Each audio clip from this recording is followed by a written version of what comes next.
திராவிட முன்னேற்ற கழகத்தின் பவள விழா நிறைவு விழாவை ஒட்டி இளைஞர் அணியின் சார்பில் சென்னை வள்ளுவர் கோட்டத்தில் காலத்தின் நிறம் கருப்பு சிவப்பு நூல் வெளியீடு, இருவண்ண கொடிக்கு வயது 75 என்ற 2 நாள் முற்போக்கு கருத்தரங்கம், புத்தக கண்காட்சியுடன் கடந்த 8ஆம் தேதி இந்த அறிவு திருவிழாவானது தொடங்கியது.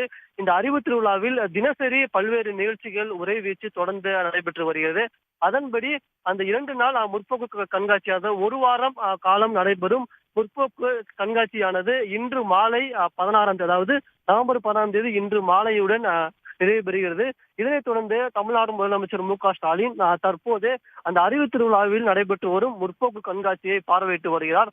அந்த முற்போக்கு கண்காட்சியை பொறுத்தவரையில் பெரியார் அறிவுலகம் மற்றும் முத்தமிழ் அறிஞர் பதிப்பகம், செண்பகா பதிப்பகம் உள்ளிட்ட பல்வேறு பதிப்பகங்களை முதலமைச்சர் மு.க.ஸ்டாலின் பார்வையிட்டு அங்கங்கு என்ன புத்தகங்கள் வைக்கப்பட்டுள்ளது, குறிப்பாக கூற வேண்டும் என்றால் திராவிட கொள்கைகளை இளைஞர்களுக்கு கொண்டு சேரும் வகையில் என்னென்ன புத்தகம் வைக்கப்பட்டுள்ளது என்பது தொடர்பாக கண்காட்சி முழுவதையும் முதலமைச்சர் மு.க.ஸ்டாலின் தற்போது பார்வையிட்டு வருகிறார்.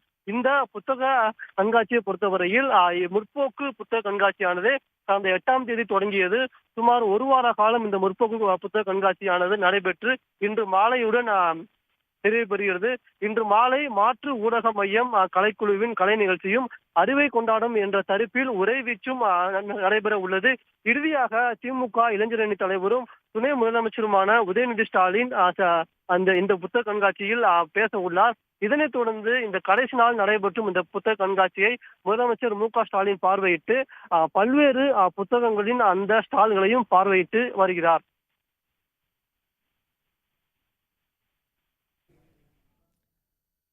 கூடுதல் தகவல்களுக்கு நன்றி கண்ணன்.